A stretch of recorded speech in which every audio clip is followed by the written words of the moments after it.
Le Porte-Rune. Écrit et narré par Tom Dervin. Chapitre 21. Sang sur la montagne.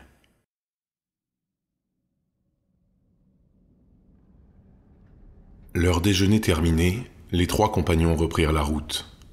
Roland les guidait à travers la montagne, s'enfonçant encore et encore sous les frondaisons. Essoufflés par la montée harassante, les voyageurs sentaient leurs poumons brûlés par l'air gelé des hauteurs. Rolande, toujours en tête, suivait une piste qu'elle avait dénichée non loin de la clairière où se trouvait la lance de roche. Ils évoluaient doucement. La chasseresse s'arrêtait souvent ici ou là, observant les environs à la recherche d'une quelconque trace laissée par leur proie. La tâche était ardue, mais Rolande faisait preuve d'un talent exceptionnel. À chaque fois que le groupe semblait se retrouver dans une impasse, la montagnarde parvenait finalement à déceler un détail, parfois quasi imperceptible, qui lui indiquait vers quelle direction la piste continuait. Près de 2 heures après leur départ, les pins se raréfièrent, laissant place à des pentes plus abruptes encore. Elles remontaient jusqu'au pied d'une gigantesque paroi infranchissable qui se perdait plus haut dans la brume. Partout, des flèches de pierre sortaient du tapis immaculé de l'hiver. Ici et là, des couloirs naturels, escarpés, s'enfonçaient dans la façade.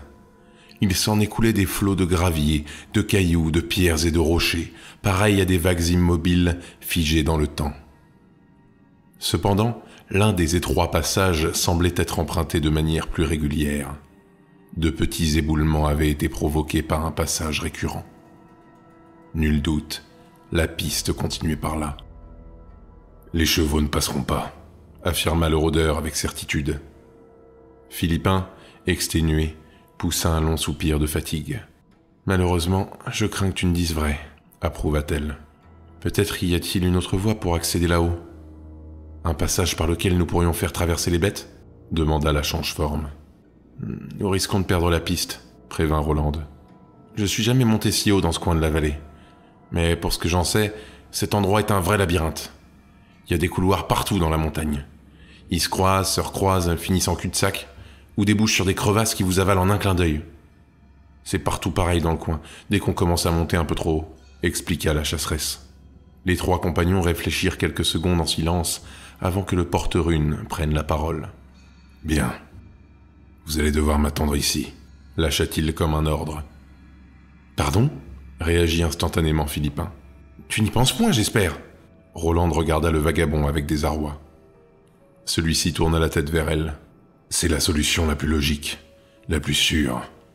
Pour commencer, il est capital de trouver l'antre de la dame avant la nuit, où nous serons à sa merci lorsque le soleil sera couché. Et ensuite, abandonner les chevaux est hors de question. Va savoir sur quoi ils pourraient tomber eux aussi en notre absence. » Le Porte-Rune leva les yeux vers les pics rocheux. Leur silhouette immuable, à peine visible dans la brume, semblait les épier. « Nous sommes déjà très haut, » reprit le rôdeur. « Le repère du maudit ne doit plus être loin. »« Ça y est, tu as donc perdu toute raison, » répondit Philippin, dépité. « Tu voudrais qu'on te laisse partir seul, affronter ce monstre ? C'est hors de question. Tu auras besoin d'aide là-bas. » Le Porte-Rune la scruta des pieds à la tête, avec dédain. « Philippin, je chassais ce genre de créature avant que la petite ne vienne au monde, » expliqua l'étranger en désignant Rolande. « Et je l'ai presque toujours fait seul. »« Tu m'as très bien dit tout à l'heure que c'était la première fois que tu affrontais un monstre comme elle, » rétorqua la change-forme. Le Porte-Rune leva à nouveau son regard vers les hauteurs. « Chaque maudit est unique, Philippin. Mais j'ai déjà entendu des histoires à propos de ce genre de malédiction. »« Comment ça ?» releva Rolande. Le vagabond se retourna vers la chasseresse. « Des mères, revenues d'entre les morts après avoir été privées de leur enfant. Un vieil ami à moi m'a dit avoir combattu une créature affligée du même sort, il y a très longtemps. » Philippin gardait son regard réprobateur. « Écoute, Philippin, » continua le voyageur. « Si je vous ai avec moi, vous allez me gêner. Tu le sais très bien. Si j'avais su que les Dayengar approchaient et que j'avais été seul, je m'en serais bien mieux sorti, tu peux me croire. Je n'ai ni le temps ni l'envie de veiller sur vous alors que je devrais faire attention au moindre signe de danger. » La change-forme, embarrassée, cherchait avec difficulté de nouveaux arguments. « Mais, Philippin !» Tu ne sais pas où tu te rends. Tu ne sais rien, en fait. La dernière fois, ça ne t'a pas suffi? On ne parle plus de quelques goules des marais en vadrouille, là. Le but de cette saloperie n'est pas de se nourrir, comme un Dayengar affamé, perdu dans sa tourbière. Il s'agit là d'une entité consciente, purement mauvaise et sadique, sans commune mesure avec tout ce que tu connais. Elle ne craint pas la mort. La chose qui anime la pauvre carcasse de cette Florence ne connaît ni compassion, ni pitié, et sa volonté est inaltérable. À peine t'aura-t-elle vu qu'elle saura tout de toi, ou frappé de quels mots user pour briser toute combativité et réduire ton esprit en poussière. Elle sait déjà sans le moindre doute que nous sommes à sa recherche. Alors laisse-moi cette partie-là, et tu pourras ensuite jouer les merlouves. C'est mon travail. Philippin, désarmé, ne savait plus quoi dire. Le voyageur attrapa sa hache arquebuse qu'il flanqua sur son dos, puis il farfouilla dans son sac, toujours accroché à la selle de l'étalon. L'étranger se figea un instant, juste avant de laisser échapper discrètement un soupir résigné. Il n'avait plus qu'une balle, perdue au fond du bagage, à côté d'un sachet de poudre noire presque vide. Le rôdeur fourra le maigre attirail dans la poche de sa redingote et vint caresser la crinière de son cheval, échangeant un dernier regard avec sa fidèle monture. « Tout ira bien », lui promit-il. Le cheval souffla bruyamment, ses babines claquèrent dans l'air. Le porte-rune lui mit une petite tape sur le museau. « Merci de ta confiance », termina-t-il. « Et l'enfant dans tout ça ?» questionna Philippin. Le rôdeur se tourna vers Rolande et la Changeforme, qui le regardaient toutes deux. La première semblait soulagée, la seconde, morte d'angoisse. « Je te le ramène.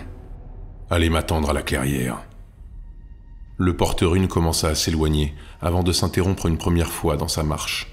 « Si je ne suis pas de retour d'ici 2 heures après le coucher du soleil, fuyez, » ordonna-t-il. Il reprit sa route quelques mètres, puis s'arrêta une dernière fois pour un ultime conseil. « Ah, et si vous devez fuir, séparez-vous. Au moins, l'une d'entre vous aura ses chances de voir le soleil se lever. » Il grimpa la rivière de gravats qui s'engouffrait dans l'un des goulots de la montagne et disparut. Rolande et Philippin restèrent sur place quelques instants, penaudes. « Ne joue pas les héros !» cria la créature. Elle n'eut pour réponse que son écho. « Ça n'a pas vraiment l'air d'être son genre », ajouta la chasseresse. Rolande attrapa la mule par les rênes et commença à rebrousser chemin. L'étalon lui emboîta le pas. Philippin resta là une poignée de secondes supplémentaires, les yeux perdus dans la brume. En silence, elle adressa une prière au Dieu qui voudrait bien l'entendre, puis elle commença la longue descente vers la clairière.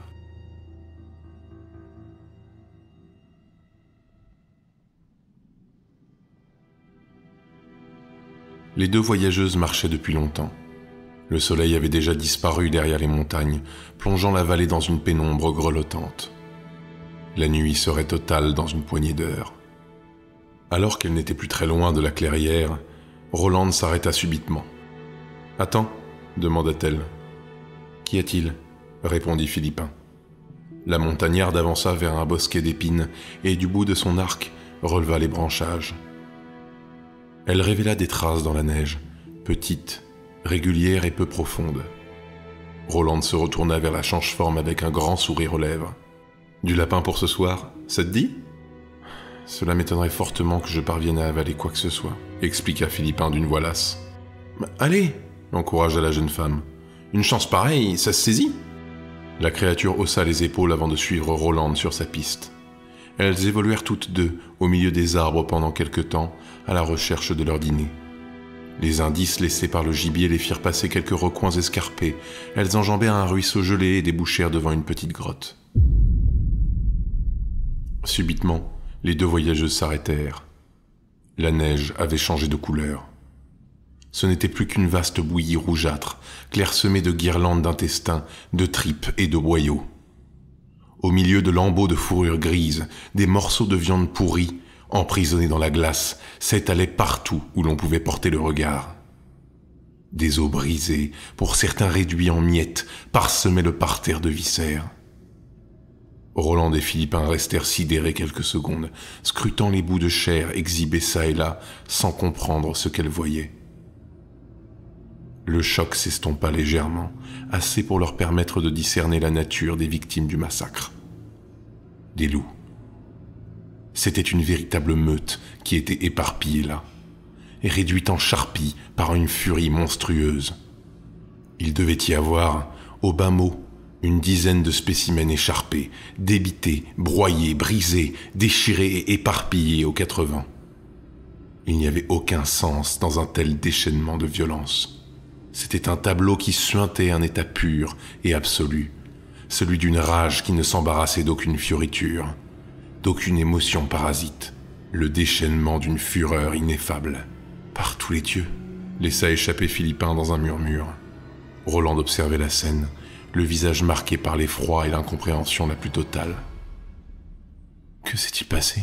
questionna-t-elle avec naïveté.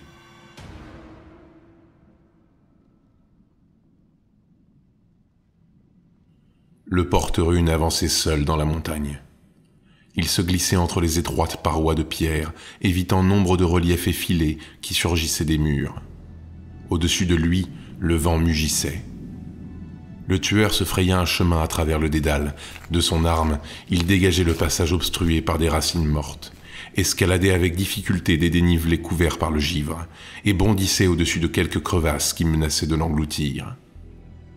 Jusqu'à ce qu'enfin, le dernier couloir qu'il parcourut finisse par s'élargir. C'était le bout du chemin. Le chasseur déboucha dans une petite cuve, entre deux falaises chargées de glace. Elle courait en longueur vers une grotte un peu plus haut. Aucun autre accès ne semblait donner sur ce recoin perdu des montagnes. Le porte-rune avança vers la grotte, un pas après l'autre.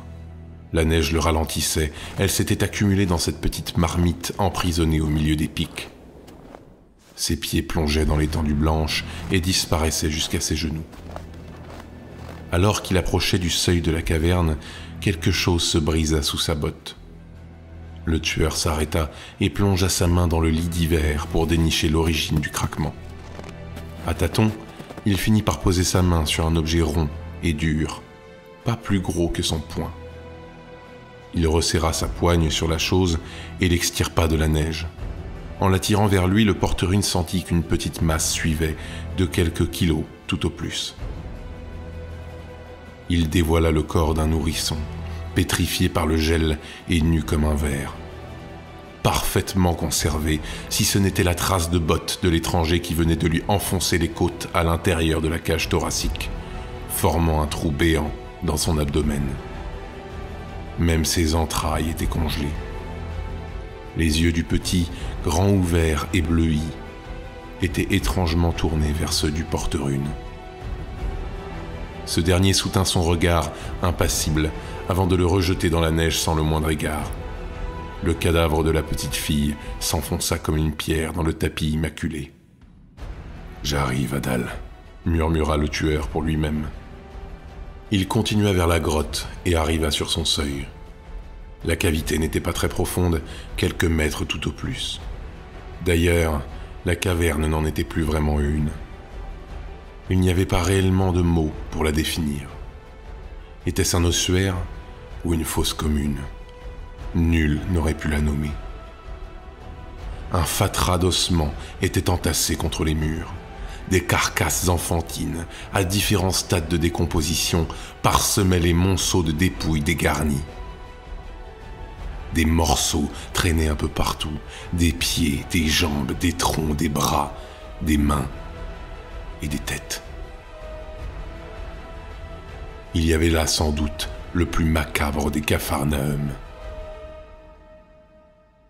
Au fond, un squelette ressortait du lot, bien plus grand. Le porte-rune s'approcha pour étudier les restes, ignorant les craquements des os sous ses bottes. C'était un adulte, pourvu de grands pieds, de hanches fines et d'une mâchoire carrée. L'occipital était en miettes, le crâne glissait sur son épaule. Son fémur était abîmé lui aussi, une entaille parfaitement droite et fine l'avait bien entamé. Le rôdeur comprit sans mal de qui il s'agissait. Il balaya le sinistre lieu du regard et ressortit. Arrivé devant la grotte, il s'asseya et chargea son arme, puis en profita pour allumer un tout petit feu à l'entrée de la caverne, à l'aide des quelques branchages morts qu'il avait pu ramasser sur son chemin. Les flammes apparurent, bien trop maigres pour le réchauffer. Pourtant, il s'attela à entretenir le modeste bouquet ardent jusqu'à ce que la nuit tombe, gardant perpétuellement un œil sur lui. Le dernier rayon de soleil disparut derrière la montagne. Le porte-rune, qui couvait toujours son feu miniature, observa les hauteurs. Le ciel, dépourvu du moindre nuage, exhibait ses myriades d'étoiles, dont les lumières blafardes caressaient fébrilement le parterre enneigé. Le tueur ferma les yeux. Gardant une main au-dessus des flammes, il patienta encore quelques minutes. Le feu s'éteignit brutalement. À ce moment même, le rôdeur ouvrit ses paupières, les pupilles déjà acclimatées à l'obscurité. Il se saisit de son fusil et le cala contre son épaule, relevant le rouet dans son mouvement. Tendant l'oreille, à l'affût du moindre bruit, il gardait son arme brandie devant lui. Un son presque imperceptible vint alors lui effleurer les tympans, qui s'intensifia au fur et à mesure. Ça approchait. Des pleurs s'élevaient dans l'obscurité, les pleurs d'une femme. Ils grandissaient dans le noir. Pendant un temps court, qui parut pourtant infini aux porte-runes, les sanglots résonnèrent contre les parois de glace. Subrepticement, sans même qu'il ne s'en rende compte, une brume noire et épaisse s'était élevée du sol, suintant à travers la neige. Elle l'entourait sournoisement et plongèrent le rôdeur dans l'œil d'un cyclone parfaitement silencieux. Les pleurs s'arrêtèrent soudainement, et l'abominable voix s'éleva, comme éructée des ténèbres. Viens-tu sauver cette nuit, porte-rune? La voix se répercuta contre les falaises. Quelques secondes passèrent avant que le rôdeur ne réponde. « Je ne viens pas pour sauver qui que ce soit », déclara-t-il en épiant partout autour de lui. « Je suis là pour toi, pour te renvoyer d'où tu viens. » La voix ricana. « Quand cesseras-tu de te mentir à toi-même?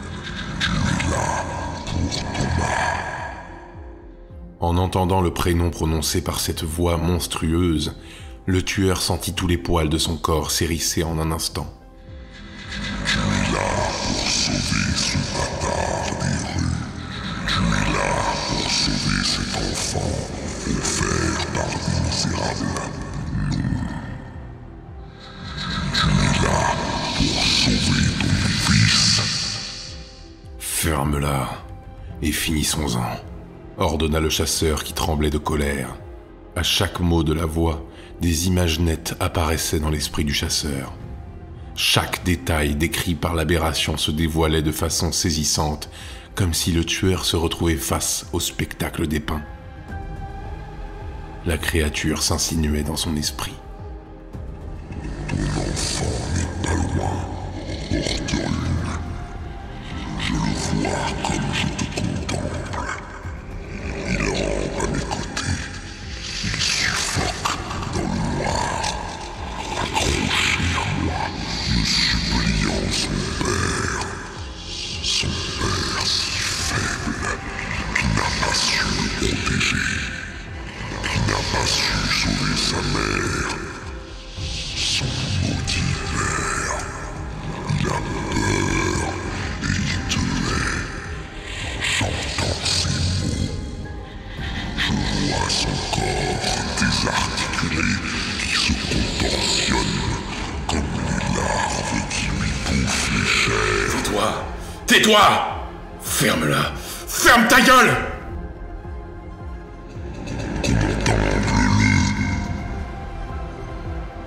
De la brume de charbon, des formes se distinguèrent. Les cris stridents d'un nourrisson envahirent la cuve. Il montait de l'intérieur de la caverne et résonnait contre les falaises. Une silhouette apparut dans les ombres. C'était elle, la dame protectrice de la vallée qui émergeait des nimbes. Elle portait un enfant nu dans le creux de ses bras qui hurlait le visage cramoisi. Elle aussi laissait échapper des sanglots plus discrets, similaires à ceux que le porte-rune avait entendus un peu plus tôt. Partiellement vêtue de haillons et de tissus pourris, sa peau putréfiée et déchirée couvrait de ses lambeaux les os et les chairs à vif.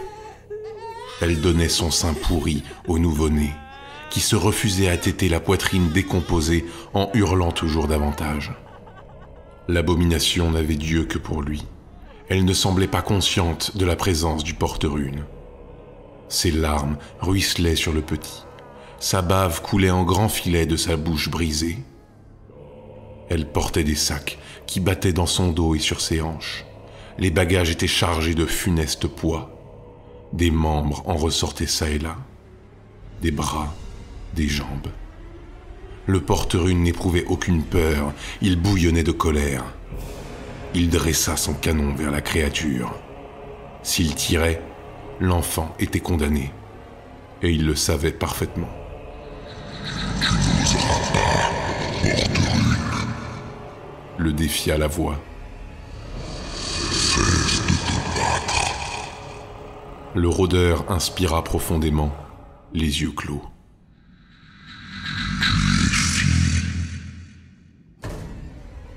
Les paupières fermées, le chasseur susurra à son intention. Je sais, et je vous emmène tous avec moi. Il appuya sur la gâchette. Non! Hurla Philippin en se jetant sur le fusil. À une fraction de seconde près, la hache arquebuse sauta des mains de son porteur et tomba dans la neige à quelques mètres, sans que le coup ne parte.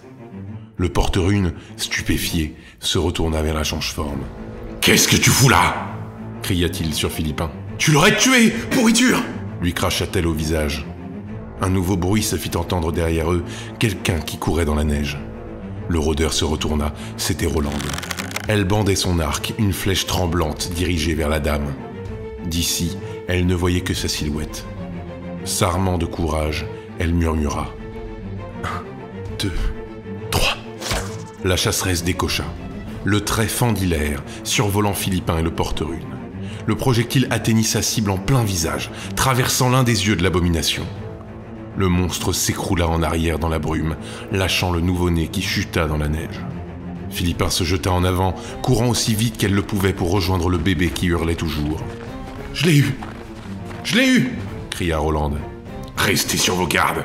ordonna le porte-rune en courant vers son arme. Rolande encocha une nouvelle flèche et avança au centre de la cuve, scrutant frénétiquement les alentours. Philippin, de son côté, arriva à l'entrée de la grotte. La dame avait disparu. Il ne restait à sa place qu'une traînée de sang noirâtre qui tachait la neige. La change-forme attrapa l'enfant et l'abrita dans les plis de son manteau. Le rôdeur, débordé, récupéra sa hache arquebuse. S'il avait eu à un moment le contrôle de la situation, celui-ci lui avait définitivement échappé. « Ne reste pas là !» cria-t-il à Rolande. Un hurlement de souffrance ignoble retentit sur toute la montagne. Des brumes noires, la dame bondit comme un fauve sur plusieurs mètres avant de retomber sur Rolande. Elle lui porta un coup de griffe dévastateur qui lui arracha la moitié du visage. La jeune femme s'écroula dans la neige. Son globe oculaire pendait de son orbite, coincé dans la plaie béante de son nez déchiré, lui aussi suspendu par quelques filets de chair. Le porte-rune attrapa sa hache arquebuse. La dame, la tête traversée par la flèche de Rolande, surplombait la montagnarde de toute sa taille. Le rôdeur leva son fusil, visa sa cible en une fraction de seconde et tira. Le rouet percuta le bassinet d'acier où la poudre attendait. Et le coup ne partit pas. L'explosif était mouillé, trempé par la neige. Le porte-rune s'immobilisa, impuissant. La montagnarde de son côté contemplait la dame avec horreur, à l'aide de son seul œil restant. Son portrait cauchemardesque s'imprima dans sa rétine. Elle pleurait, terrorisée avec son seul filet de larmes qui coulait le long de sa joue. Hoquetante, sa bouche était si tailladée que la moitié de ses dents en était exhibée. Elle tremblotait au rythme de ses râles d'agonie étouffés par le sang. Rolande appela à l'aide. Sophia. La dame ne lui laissa pas une seconde de répit. Elle lui fourra ses deux mains griffues et tranchantes à l'intérieur de la mâchoire et les enfonça dans sa gorge, lacérant tout sur son chemin. Au goût de la chair pourrie qui lui envahissait la bouche, Rolande sentit un fluide chaud couler entre ses cuisses. Ses pleurs n'étaient plus que des sanglots étouffés lorsque la créature écarta de toutes ses forces les deux parties de sa mâchoire. Le visage de la jeune montagnarde explosa dans un geyser d'hémoglobine. La partie supérieure de la tête de Rolande vola dans les airs, sous le regard pétrifié de Philippin, avant de retomber sèchement dans la neige. La dame se retourna vers la change-forme, absente, à quelques mètres de là. Elle tenait son enfant. L'aberration plia les genoux et bondit à nouveau. Elle traversa la distance qui la séparait de Philippin en un claquement de doigts, mais n'atteignit jamais sa cible. Comme un coup de tonnerre, la hache arquebuse avait fait feu. Touché en plein vol, le monstre fut propulsé contre la paroi de la falaise et s'écrasa contre elle avec force. Le porte-rune avait fait mouche. Il relâcha son dernier sachet de poudre, désormais vide, qui virevolta comme une feuille avant de toucher le sol. Les runes le long du canon brillaient comme des charbons ardents et la fumée caustique se déversait de la gueule de dragon. Cependant, malgré la puissance de l'arme, la dame était encore en un seul morceau. Là où un Dayengar avait été réduit en pièces, l'abomination semblait brisée contre la pierre, son buste si éclaté que le tronc du monstre formait presque un angle droit. Le porte-rune n'attendit pas. Il chargea la dame au plus vite, sa hache arquebuse fermement agrippée entre ses deux mains. Mais à peine sut-il lancer que la montagne craqua. Une brisure violente venait de déchirer l'atmosphère. Elle grimpait avec une vitesse folle de l'endroit où la dame avait percuté la roche. Le porte-rune s'arrêta dans sa course, suivant des yeux la faille qui fonçait vers les hauteurs. La falaise semblait se fissurer de toutes parts. Une fracture tonitruante se fit entendre et une immense plaque de glace se détacha de la paroi. Elle glissa et s'effondra dans la cuve, faisant trembler la terre. Le porte-rune et Philippin se jetèrent au sol pour éviter les gravats qui fusaient dans tous les sens. Le déluge se calma un instant et un grondement sourd s'éleva des pics. Au loin, dans l'obscurité, le porte-rune devinait une immense vague blanche qui approchait plus vite qu'un cheval au galop. Le rôdeur fonça sur Philippin et l'attrapa par le bras, l'entraînant dans la caverne. La seconde d'après, une immense chute de neige, comme un mur d'ivoire, se déversa dans la cuve et emporta avec elle tout sur son passage. Le cadavre de Rolande disparut dans le flot incessant et la dame de la vallée fut emportée par sa puissance. Elles disparurent toutes deux vers les racines de la montagne, des centaines de mètres plus bas. Le porte-rune et la change-forme se retrouvèrent seuls. Philippin, hagard, tenait fermement l'enfant contre elle, le réchauffant du mieux qu'elle pouvait. Le rôdeur, quant à lui, observait la marée blanche qui continuait à glisser devant la caverne, chutant au-dessus de l'arcade naturelle. Pensif, il annonça comme une menace : « Prépare-toi à fuir. »